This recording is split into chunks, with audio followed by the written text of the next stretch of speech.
What's up, Sooner Magic Bros here. This is Johnny. I'm doing another video solo. Got to give you guys a fair warning again. If adult language offends you, turn this video off. If you're a USC fan, we know your feelings are hurt. Definitely turn this video off.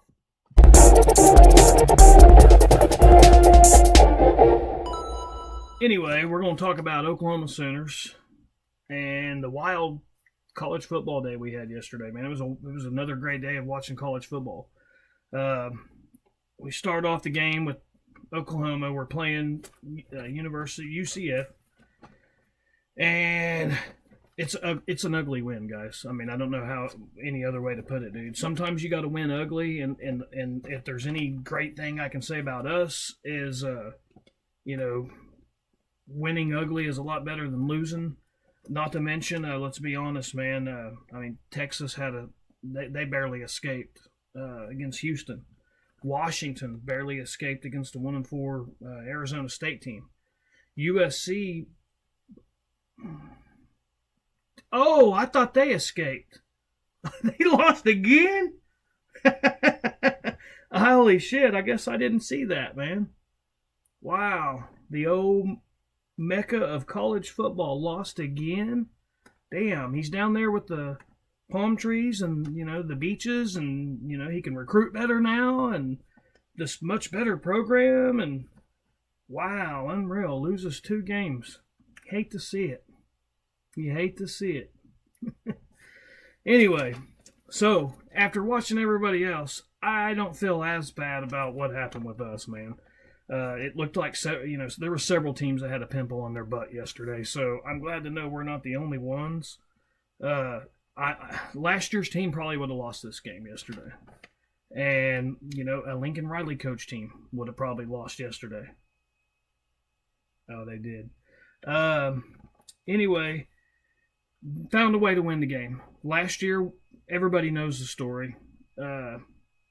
We had 5 close games. We lost all 5 of those close games. The 1-score games, all losses.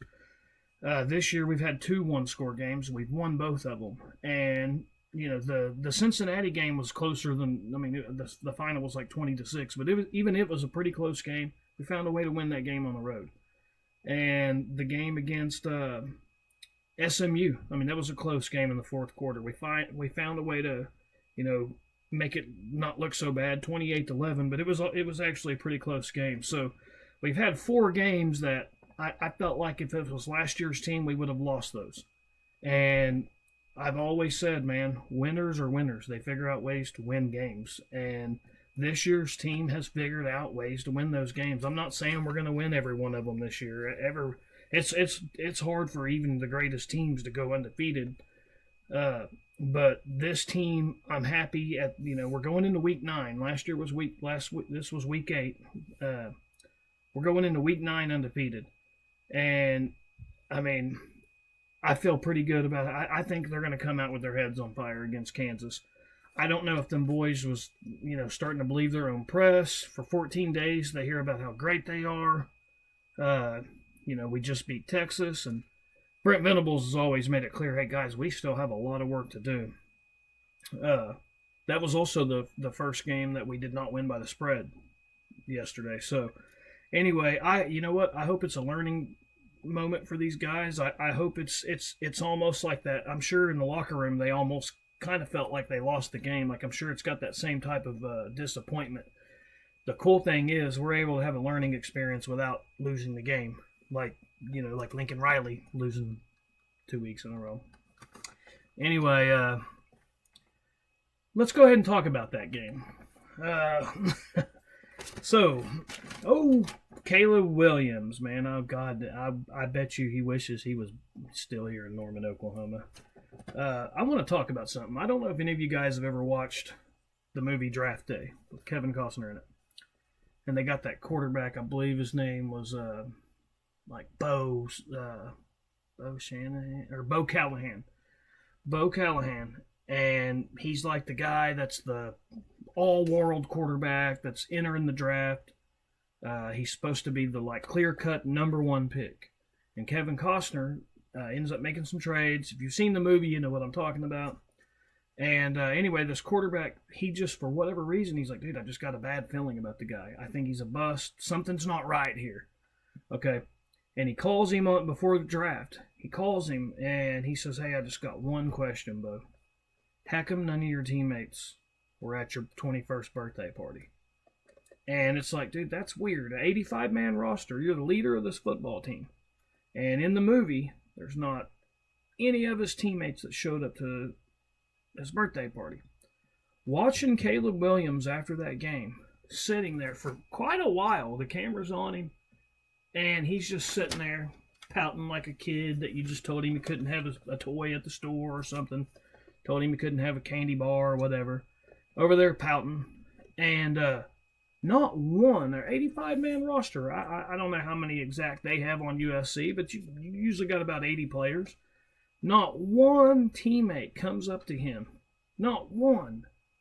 I thought that was odd, man.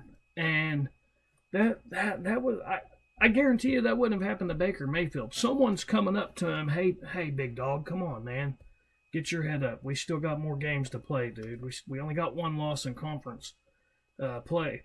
Somebody would be going up to him, hey, dog, it's going to be all right. And not one teammate. Not one.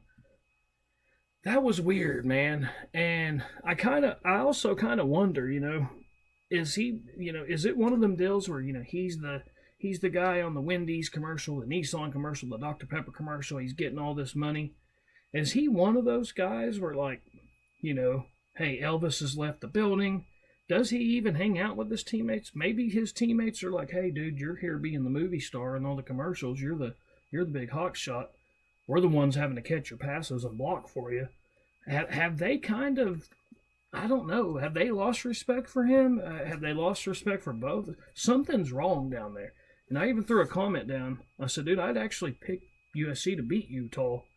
I think they're going to bounce back, and I really did. I thought USC and Lincoln Riley, Caleb, I thought they would probably bounce back and play good, especially against a really beat-up Utah team. And I said, I'll tell you what, if they don't beat Utah, who is beat up, without their quarterback, without those star tight ends, if they don't beat them at home, there's bigger problems than what we thought here. And someone had replied and said, well, I guess there's bigger problems. Yeah, there is. There's bigger problems, man. Something's not right there. When it comes to OU, we missed a couple field goals. I'm not worried about us. I'm not going to sit here and say I believe we're capable of winning a national championship right now.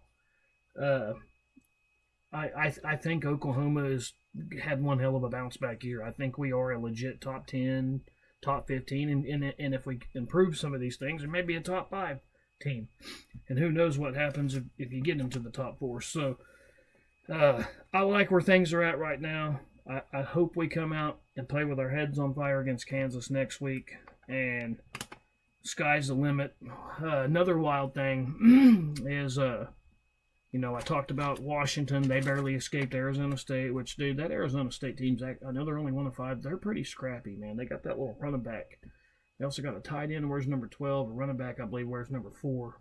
Scatabay, or he's got a name like Scataboy or Scatabay. Anyway, tough little football players. They don't win many games, but dude, I've seen them give USC a run for their money. Now Washington, I wouldn't want to play them.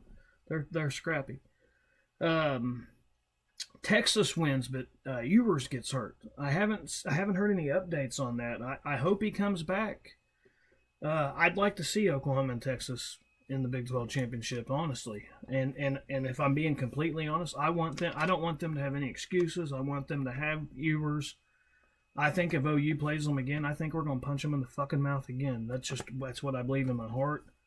I think this Oklahoma team's pretty tough. I know we didn't look super tough Saturday, but just like other teams, a lot of teams, when they're playing Oklahoma, I don't know what it is, they play different. It's just different. Oh my God, we're playing. Everybody wants to knock Oklahoma off. Everybody wants to knock Texas off, and the same way with all the other big brands and other conferences.